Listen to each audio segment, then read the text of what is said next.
Price எல்லாம். இன்றைய சிந்தனைக்கு கதை ஒன்றை கேட்போமா? வல்லவன் பஸ். அந்த பஸ்ல தான் ஜார்ஜ் டிரைவரா இருக்கிறாரு. வழக்கம் போல இரவு பணி தான். இன்னைக்கும் சென்னைக்கு தான் போகுது இந்த பஸ். எல்லாரும் ஏறின பிறகு டிரைவரு எடுக்கலாம் பஸ்ஸன்னு சொன்ன பிறகு ஜார்ஜ் எடுத்தாரு. எல்லாரும் சந்தோஷமா பாடிக்கிட்டு ஆடிக்கிட்டு வந்தாங்க. கொஞ்ச நேரம் ஆக ஆக சைலண்ட் ஆகி எல்லாரும் தூங்க ஆரம்பிச்சிட்டாங்க. ஏன்னா இரவு பஸ் இல்லையா? எல்லாரும் தூங்குனதை பத்தி கவலைப்படாம ஜார்ஜ் ரொம்ப கருத்தா வண்டியை ஓட்டிட்டு போனாரு. 3 மணி இருக்கும். அப்பதான் அந்த அசம்பாவிதம் நடந்துச்சு. கொஞ்சம் தெரியாம கண் அசந்துட்டாரு ஜார்ஜ். இதுவரைக்கும் அப்படி நடந்ததில்லை. அசந்த ஒரு வினாடியில பஸ் ரோட்ல இருந்து வலது பக்கம் இருக்க பள்ளம் நோக்கி போக ஆரம்பிச்சிச்சு. வேகமா போற பஸ்ஸை எவ்வளோ நிறுத்த முயற்சி பண்ணாலும் கட்டுப்பாட்டுக்குள்ள வராத பஸ் அங்க இருந்த ஒரு மரத்துல வேகமா மோதி தான் நின்னுச்சு. இதுக்குள்ள பஸ்ஸுக்குள்ள இருக்கிறவங்க எல்லாம் உருண்டு திரண்டு ஒருத்தர் மேல ஒருத்தர் விழுந்து முன் சீட்லயும் இடிச்சுக்கிட்டு ஒரே மரண ஓலம் மாதிரி சத்தம். ஜார்ஜுக்கு படபடன்னு ஆயிடுச்சு. எப்படியோ சமாளிச்சு வண்டிக்குள்ள இருந்து கீழே குதிச்சு இறங்கினாரு. பஸ்ஸுக்குள்ள என்னாச்சுன்னு தெரியலையே, யாருக்கும் கடவுளே ஒன்றும் ஆயிருக்க கூடாது, நான் எங்க இருக்கிறேன் அப்படின்னு யோசிச்சுட்டே பஸ்ஸோட உள்பக்கம் போறதுக்கு முயற்சி பண்ணிட்டு இருந்தார். அந்த கதவு லாக் ஆயிருந்துச்சு. இருட்டில் ஏதாவது எடுத்து உடைக்கலான்னு பார்த்தாலும் எதுவும் கைக்கு தட்டுப்படலை. பஸ்ஸுக்குள்ள முனங்கல் சத்தமும் கத்துற சத்தமும் கேட்குதே தவிர யாரும் அந்த கதவு பக்கம் வந்து திறக்கல. அப்பதான் ஊருக்குள்ள இந்த சத்தமும் கேட்டனால ஊர் ஜனங்களாம் தீவெட்டி எடுத்துட்டு வேகமா வந்தாங்க.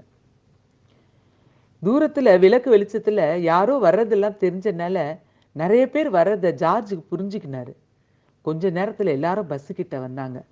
என்னங்க என்ன ஆச்சு அப்படின்னு ஜார்ஜை தான் பார்த்து கேட்டாங்க. இல்லைங்க, பஸ் இந்த பள்ளத்துல வந்துருச்சு தெரியாம, அதுதான் அப்படின்னு.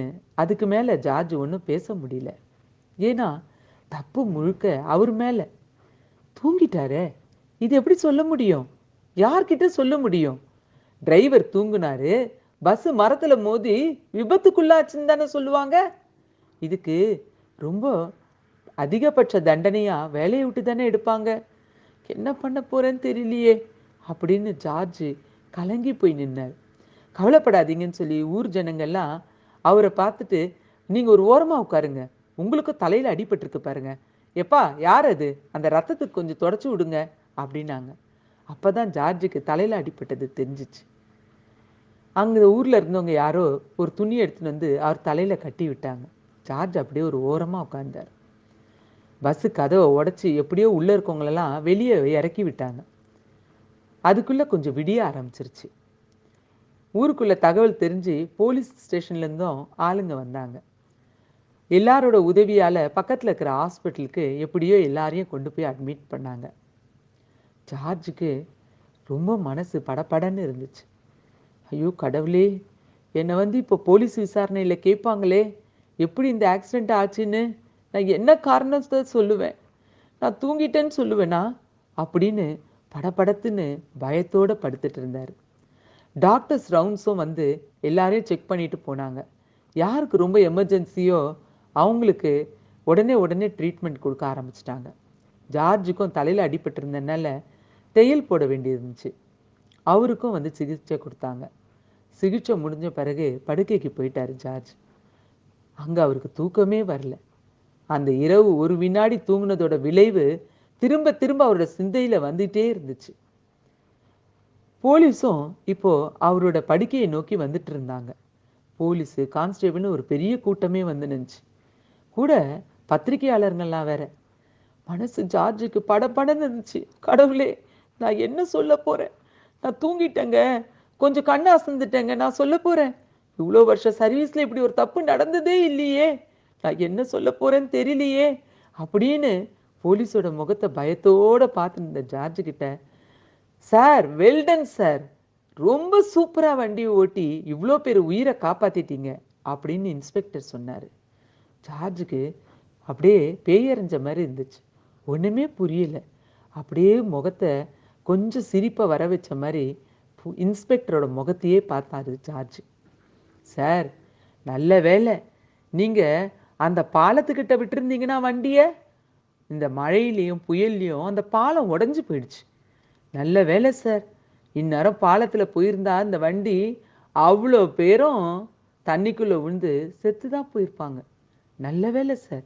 எப்படி சார் நீங்க இந்த மாதிரி ஒரு ஐடியா பண்ணி பள்ளத்துல விட்டு எல்லாரையும் காப்பாத்திட்டீங்களே!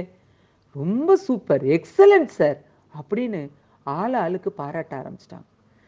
போலீஸ் அங்க பாராட்டி அவருக்கு கை கொடுத்து நிற்கக்குள்ளேயே பத்திரிக்கைக்காரங்க வந்து, உங்களோட ரொம்ப அற்புதமான சமயத்துக்கு ஏத்த மாதிரி வண்டியை ஓட்டின விதத்தை பத்தி எங்களுக்கு சொல்ல முடியுமான்னு பேட்டி எடுக்க ஆரம்பிச்சிட்டாங்க.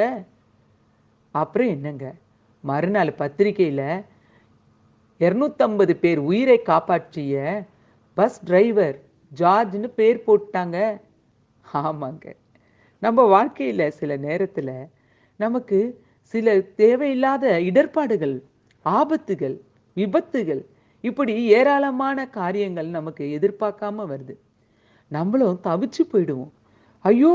எனக்கு மட்டும் ஏன் இப்படி நடக்குது? அப்படின்னு புலம்பி கூட இருக்கிறோம். ஆனா எல்லாமே நன்மைக்கு தாங்க. வேதத்துல ஒரு அழகான ஒரு வசனம் இருக்குது. சங்கீதம் 137. கர்த்தரிடத்தில் கிருபையும் அவரிடத்தில் திரளான மீட்பும் உண்டு. ஆமாங்க. அவருடைய கிருபைன்றது தகுதி இல்லாதவங்களுக்கு அவர் பாராட்டுற இரக்கங்க. கர்த்தர் அப்படி நமக்கு இரக்கம் பண்றனால நம்மளுடைய ஆபத்துகள்ல மீட்கிறது மட்டும் இல்ல, அந்த மீட்பே ஒரு பெரிய ஆசீர்வாதமா மாற்றி கொடுக்கும். ஆமாங்க. கர்த்தர் உங்களோட இருக்கிறார். அவர் கிருபையும் மீட்பும் உங்களுக்கு என்றும் உண்டுங்க. God bless you all.